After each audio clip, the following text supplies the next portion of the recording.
Yeah, so 2018 was a really busy year for CPL. We grew sales 17%, so that took a lot of investment and a lot of managing. That's quite significant growth.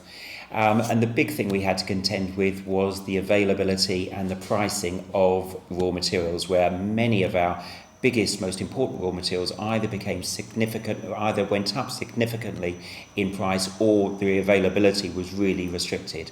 But I was really pleased with the way CPL handled it. You know, we were very quick, we were very nimble, we got into the market early, we stocked up, and we kept all our customers supplied throughout the year without having to make formulatory changes.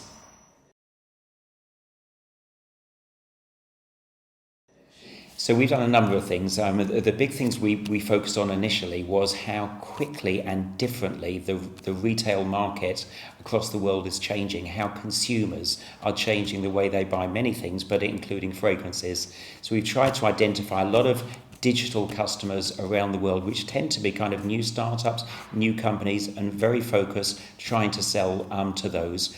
We've actually invested in our own startup, which will hopefully be launching later on this year. We're working really, really closely with another customer, which is very much a pure digital play.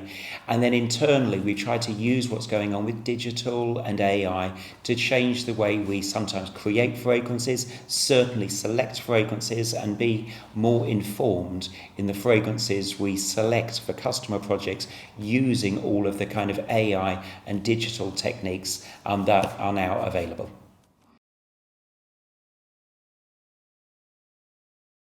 Well, we've got so many projects that are going on every day across every country, across some of our major markets: China, India, Europe, South America, and most of the projects tend to be very confidential, so it's really difficult to elaborate too much apart from that.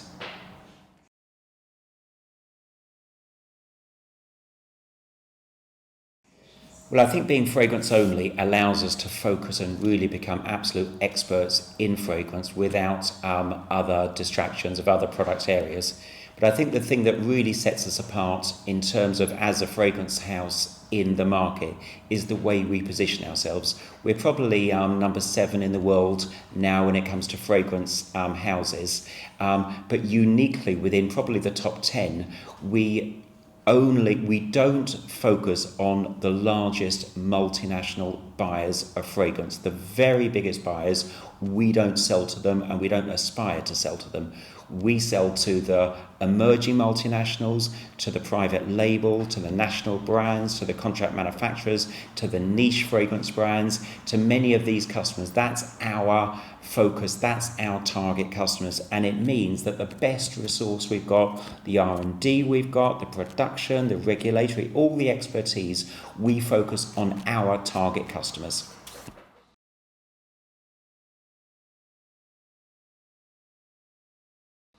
Well, I guess it's a very big term. It's a massively important subject, and it's something we've tried to be very, very specific about in how we're addressing it. So we've just published our first ever sustainability report as a company, which lays out the goals we're trying to follow. In terms of fragrance creation, we're doing a lot of work in sourcing sustainable ingredients, mainly essential oils around the world, and we've launched some partnerships with various growers and farmers around the world. We've had a big push into natural fragrances, which has been a major focus for us. But then it kind of goes beyond that in sustainability, in terms of things like putting solar panels on many of our factories, on doing as much as we can to operate in a sustainable way, to use less packaging, to encourage our customers to move to the biggest pack size, to cut down on packaging. And then in terms of other developments, I guess in the wider world, we set up a few years the Kofi School for the Blind in Mumbai. That's been a fantastic initiative. We continue to work passionately with CAFOD, our chosen charity around the world, who are helping the poorest of the poor. We gave a record donation to them in 2018, £450,000. So these things all come together to form our own sustainability project.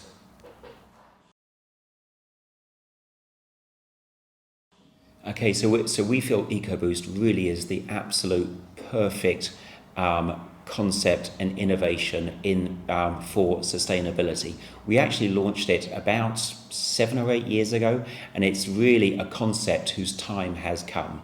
And it's a concept where it allows our customers to use 10 times lower dosage than they traditionally use, which then from a sustainability point of view gives them a real sustainability advantage. It's a real advantage. It's not written down. It's not something quite broad. It's real benefits. If you're using 10 times less fragrance, then you've got real benefits in terms of packaging, in terms of transport, in terms of emissions. Then in terms of other fragrance benefits, there's less problems with interactions with the base. And from an affordability point of view, it's never 10 times more expensive. So the customer always saves money by moving to an EcoBoost fragrance. So this is malodor counteractancy, where we target various different malodors and reduce that malodor by 70%. We do this, we're able to measure it statistically, so if the malodor hasn't been reduced by 70%, then it doesn't get the AromaGuard label. And we use this in a wide range of applications, from kitchen malodors to tobacco to sweat to urine to things like depilatory creams, many applications. We've had AromaGuard on the market for a number of years. We're constantly updating it, retesting, launching new fragrances, doing more innovation and more research.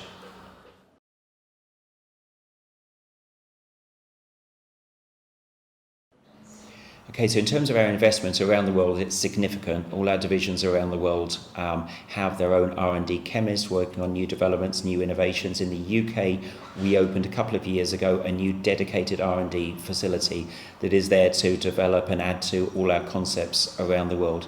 In terms of how we develop new concepts, I think we mainly do it by talking to our customers around the world, finding out what their needs are, what the market developments are, looking at the market, seeing what's going on, seeing something like sustainability and how that can lead to our EcoBoost concept, and just really just by trying to be aware of what's happening in the marketplace.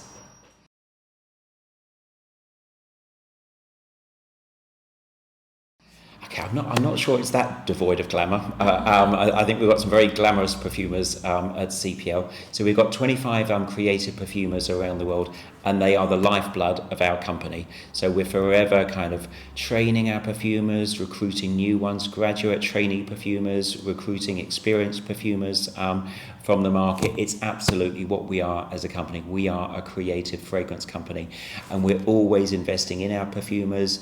Every other year we have a global perfumers conference. The last one we went to Sicily. A team of 40 people got together in Sicily, seeing some of the citrus and other products being grown in Sicily. We went to India before that. We're constantly getting the team together and investing in the team and adding to our learnings.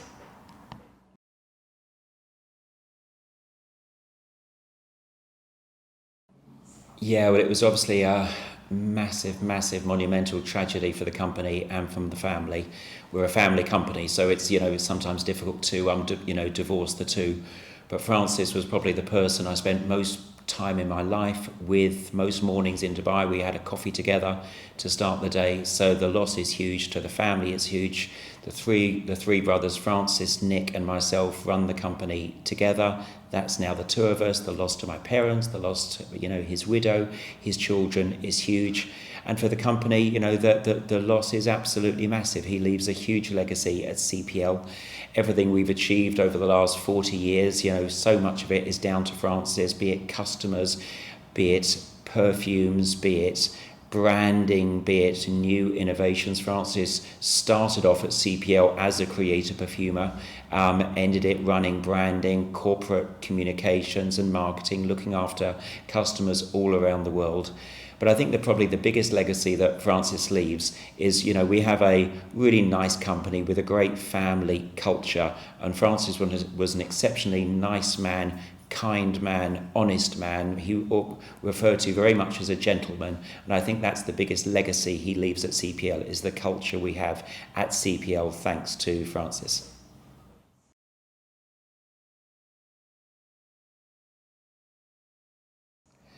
Okay, so there's so much going on. In 2018 we grew sales by 17%. Whether we can do that in 2019 and beyond will be a challenge, but we'll certainly try.